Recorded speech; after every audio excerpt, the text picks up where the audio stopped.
میں خود رائیونڈ گیا اور مولانا خورشید صاحب دامت برکاتہم کو ملا، تو میں نے حضرت سے کہا فضائل صدقات لائیں، وہ لائے۔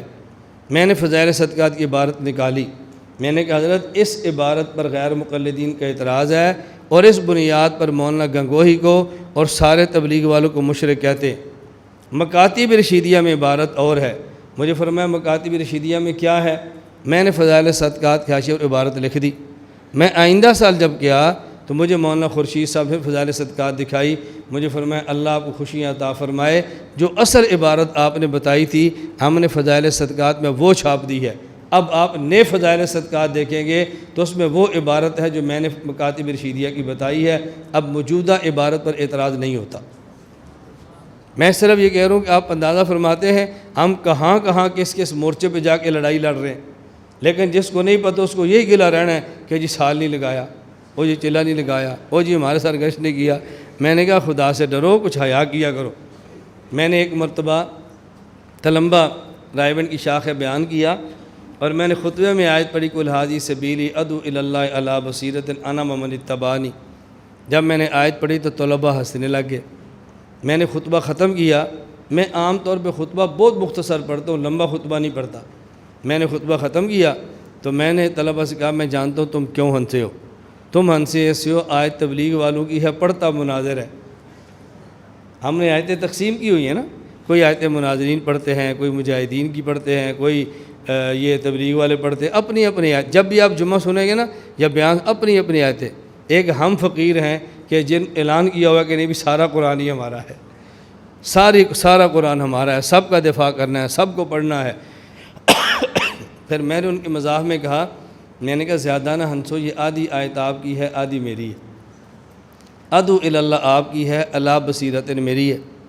تمہیں نہ یقین آئے تو ہر مہینے میں 3 دن تم لگاتے ہو اور ہر ماہانہ 3 دن پر دلیل کیا ہے؟ یہ تمہارے پاس نہیں، یہ میں دیتا ہوں۔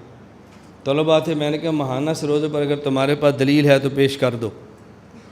انہوں نے کہا جی نہیں ہے۔ میں نے کہا پھر میں پیش کر دیتا ہوں۔ تو ادعو الی اللہ آپ نے کر لیا، علی بصیرۃ میں نے کر دیا۔ یہ ایک لمبا واقعہ ہے جس کے میں پس منظر نہیں بتاتا کہ بہت سے لوگ ایسے بات کہہ لیتے ہیں جب بعد میں پھر انکار کرنا شروع کر دیتے ہیں، اس کی بنیاد کیا تھی۔ میں صرف واقعہ سنا دیتا ہوں۔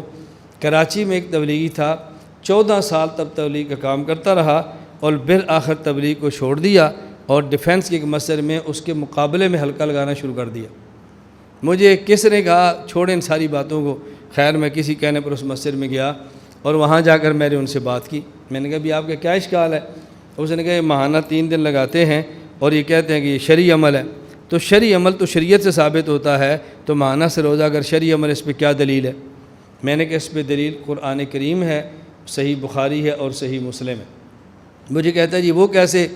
میں نے کہا نبی کریم صلی اللہ علیہ وسلم جب عرش پہ تشریف لے گئے اللہ نے 50 نمازیں دیں اور آخر میں راستے موسیٰ علیہ السلام ملے تو اللہ نے کیا دیا؟ فرمایا 50 کا میرا تجربہ ہے، 50 ہی پڑھیں گے، کم کرا لو۔ آپ نے درخواست دی تو کم ہوگی، 45 40 35 30 25 20 15 10 اور آخر میں 5 رہ گئی۔ حضرت موسیٰ علیہ السلام نے عرض کیا یہ 5 بھی نہیں پڑھیں گے اور کم کرا لیں۔ تو رسول اکرم صلی اللہ علیہ وسلم نے فرمایا میں سمجھانے کے لیے الفاظ استعمال کر رہا ہوں کہ اب میں اس سے کم اللہ سے کیا کہوں کہ 5 بھی کم کر دیں؟ تو وہی آ گئی جو صحیح بخاری میں ہے کہ آپ 5 پڑھیں گے، آپ کی امت 5 پڑھے گی لیکن اجر ہم 50 کا دیں گے۔ اور صحیح مسلم میں روایت موجود ہے کہ جو شخص رمضان کے روزے رکھے اور پھر 6 شوال کے روزے رکھے کان کا صیام الدہر کلہ، یہ ایسے ہے کہ جیسے اس آدمی نے پورے سال کے روزے رکھے، جیسے پورے سال کسی نے روزہ رکھ لیا ہے۔ وہ کیسے؟ پورے سال کا کیسے؟ رمضان کا روزہ رکھا اور 6 شوال کے، یہ پورے سال کے روزے ہیں۔ 5 نمازیں پڑھی، اجر 50 کا۔ یہ کیوں ہے؟ قرآن کریم میں ہے کہ من جاء بالحسنۃ فلہ عشر امثالھا، کہ جس شخص نے ایک نیک عمل کیا اللہ اس کو کم از کم 10 کا اجر دیتے ہیں۔ تو 5 نمازیں پڑھی 50 کا اجر مل گیا، ایک رمضان کا مہینہ تو 10 مہینوں کا، 6 شوال کا ہو گیا تو پھر 2 مہینے بن گئے، 6 شوال کے ہو گئے تو 10 سے ضرب دے کتنے بڑھیں گے؟ 60، 2 مہینے ہو گئے نا، تو پورے سال کا اجر مل گیا۔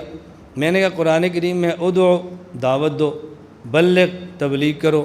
اب کتنی کرو؟ قرآن کریم نے اس کی اوقات نہیں بتائے، دن نہیں بتائے۔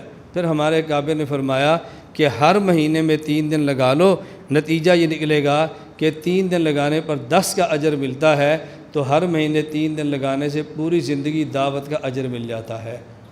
میں نے کہ اس بنیاد پہ ماہانہ سروزہ ہے، اور یہی وجہ ہے ماہانہ سروزہ علماء کے لیے نہیں ہے، ماہانہ سروزہ دینی مدارس کے طلباء کے لیے نہیں ہے، کیونکہ یہ تو 24 گھنٹے لگے ہوئے ہیں۔ تو جو علماء اور طلباء، مؤذن، قاری، امام نہیں ہیں، یہ ان کے لیے کہ ماہانہ 3 دن لگائیں۔